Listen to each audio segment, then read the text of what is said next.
الحمد لله خالق الخلق من العدم. الحمد لله بارئ النسم.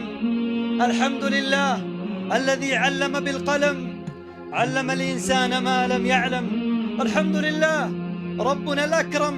الحمد لله أسبغ علينا النعم. الحمد لله دفع عنا النقم.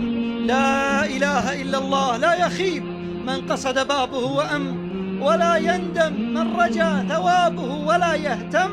إله الفضل إذا أنعم تم، نجى نوحا في السفينة من الغرق الذي عم، وسلم موسى من طغيان فرعون ونجاه من اليم. وصلى الله وسلم على خير من سارت به قدم، الذي بعث إلى خير الأمم، ما قال لا قط إلا في تشهده، لولا تشهد كانت لاؤه نعم. عم البرية بالإحسان فانقشعت عنه الغياهب والإملاق والعدم.